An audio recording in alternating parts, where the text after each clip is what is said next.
Hello जी। कल unpleasantness होने की तलाफी के लिए मुझे उमर कहते हैं। आई एम सॉरी, मैं दरअसल कभी किसी के घर में इस तरह दाखिल नहीं हुई, मगर आपका वो music. Oh, forget about it. तो आप इस डाक बंगले में रहती हैं? हाँ, अब्बा यहाँ। अब्बा। अस्सलाम वालेकुम। अस्सलाम वालेकुम। मुझे उमर कहते हैं। मैंने यहाँ से कुछ दूर एक हवेली खरीदी है। बड़ी खुशी हुई आपसे मिलकर। हमारा तो ख्याल था कि वो वीरान हवेली कभी आबाद नहीं होगी। जी हाँ, मुझे दरअसल ये जगह बहुत पसंद है। क्या आपका यहाँ मुस्तकिल रहने का इरादा? जी नहीं, यहाँ से 3 मील दूर मेरी कुछ जमीनें हैं। रहने के बारे में मैं कुछ कह नहीं सकता। अस्सलाम वालेकुम। मेरी बहन है परवीन। अस्सलाम वालेकुम। हम चाय पीने लगे थे, आप भी हमारे साथ शरीक हो जाइए। Thank you. आइए।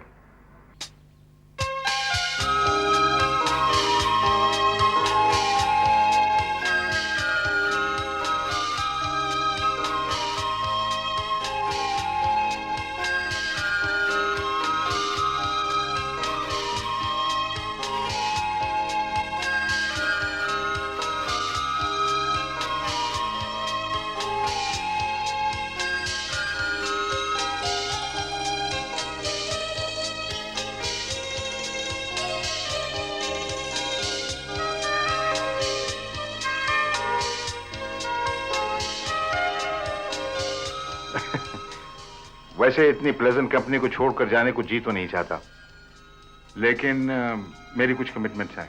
आई हैव टू गो नाउ। दोबारा भी जरूर आइएगा। अब तो आपको आना चाहिए। हाँ, you are most welcome many time. हम लोग जरूर आएंगे, है ना पप्पू? हाँ, क्यों नहीं। हाँ।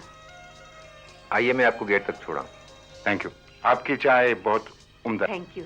Thank you. Nice meeting you. खुदा हाफिज। खुदा हाफिज।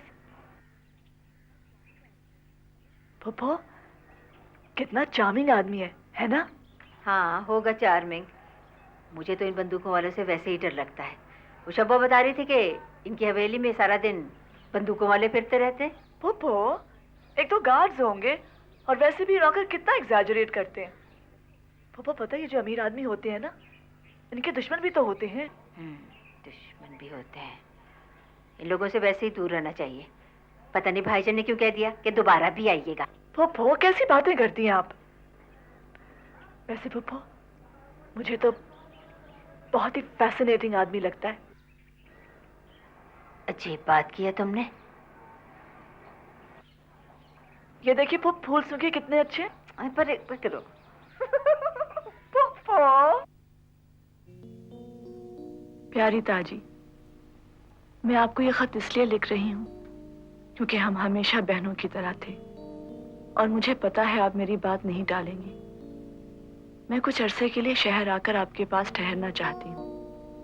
आपको तो पता है यहाँ की जिंदगी कितनी डल और बोरिंग है।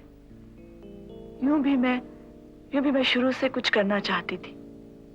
मुझे अभी से शादी करके नहीं बैठना। आपको याद है, बचपन में हम जब भी मिलते थे अपनी कोर्स बुक के प्लेस लेकर एक्टिंग करते थे, ड्राइंग रूम में पर्दा लगाकर। और एक दफा आपने कहा था कि बड़े होकर मुझे एक्टिंग ही करनी चाहिए।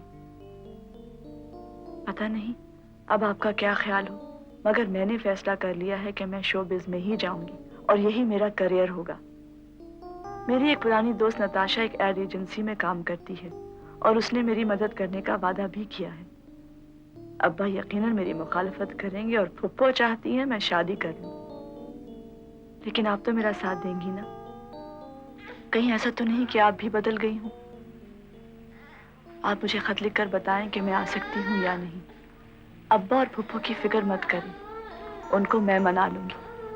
खुदा हाफिज। आपकी बहन सोफी। किसका खत है? सोफी का। अच्छा, क्या लिखती है? कुछ दिनों के लिए आ रही है। ओह, बहुत अच्छी बात है। सनिया, बेटा मेरी कैप लेके आओ। कब आ रही है? बस थोड़े दिन हो गए। पापा को खुदाफिज करो। बाय बाय, बाय बाय करो। थैंक यू बेटा। अच्छा तारा, खुदाफिज, मुझे शाम को देर हो जाएगी। हाँ अच्छा अच्छा लो बेटे, इसको पकड़ो से भाई को ले।